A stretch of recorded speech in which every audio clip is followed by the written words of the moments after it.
We just finished John 1, 1 John, 2 John, 3 John.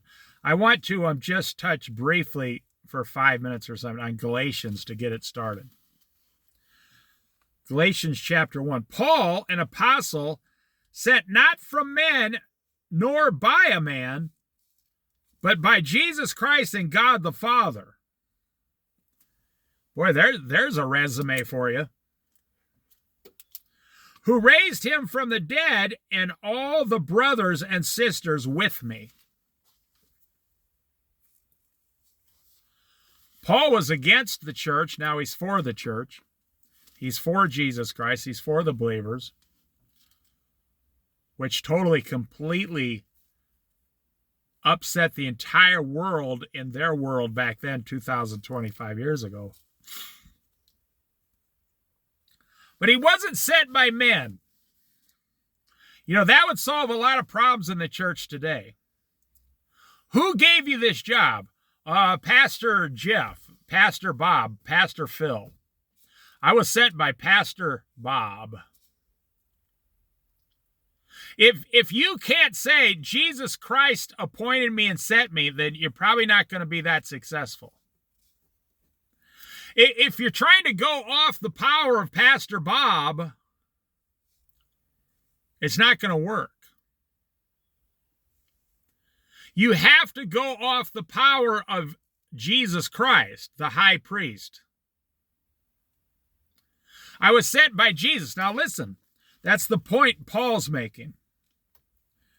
See, that's why people are miserable in their life. How'd you find your wife? I went down to a bar and got drunk, and then we were married. Oh, so Jesus didn't find you your wife? Nope, didn't even know Jesus then. How did you find the job you're working at? I just applied on the internet and they hired me. They were desperate. I hate that job, but I got it. It pays good and I stay there. Oh, so that's not the job Jesus told you to take. No, I've never asked Jesus what job I should take. Well, what'd you do yesterday? Well, I just did stuff. Oh, you didn't do what Jesus told you to do yesterday.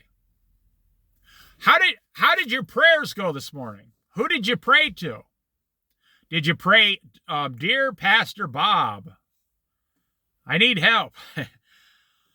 And the majority of American Christians say, I didn't pray yesterday.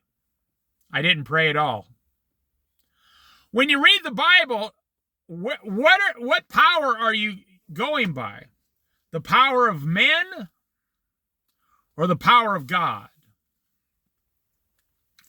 Paul says here, not sent from men, nor by men. No man sent Paul to do what he's doing. But by Jesus Christ. Paul was sent by Jesus Christ and God the Father, who raised him from the dead, and raised Jesus from the dead, God the Father, and all the brothers and sisters with me. To the churches in Galatia. And I'm going to stop right there. I just wanted to start Galatians. This is going to be fantastic. Now listen. Who sent you today to the store? Did you go to the store because you were hungry and just, yeah, I need some barbecued ribs and some potato salad, man. And don't forget the bags and bags of endless bags of salty potato chips. And don't forget all the junk food you shove in your children's, mouth. And you say, yeah, that's who sent me to the store, myself. You say, I'm supposed to ask Jesus how to go to the store? I would. I'd ask Jesus everything. I say, dear Lord, do you want me to go to the store? Dear Lord, what should I be buying at that store? Dear Lord, it's your money. What kind of money should I spend today? Well. We learned in 3 John that one man loves to be first. And like most of you, you want to be first and you want to make all your own choices. But I will tell you something very comical, actually. You think you're making your own choices, but God is just using you for something else. Now, it might not benefit you what God's using you for. God might say, you're so stubborn, I'll just use you to benefit the other people.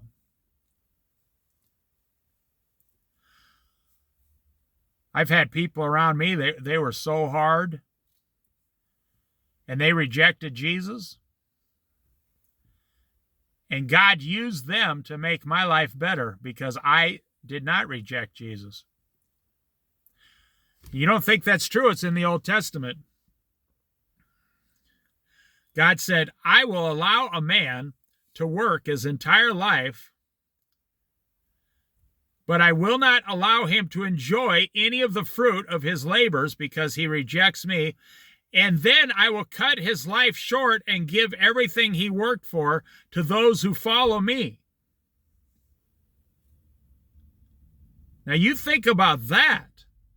Is God using you to work your whole life because you rejected him, to accumulate things, to cut your life short at 60 years old or 58 years old, and then he's going to take everything you accumulated and give it to someone who follows Jesus?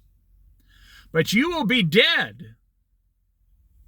And if you rejected Jesus, you will be in hell. So maybe it's your children or your grandchildren who start following Jesus, and they get everything you got. But you don't get credit for any of it because you rejected Christ.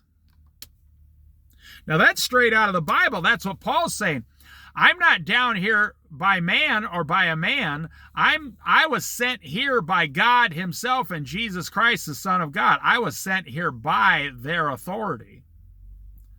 Now that is a great way to start out the teaching on this book.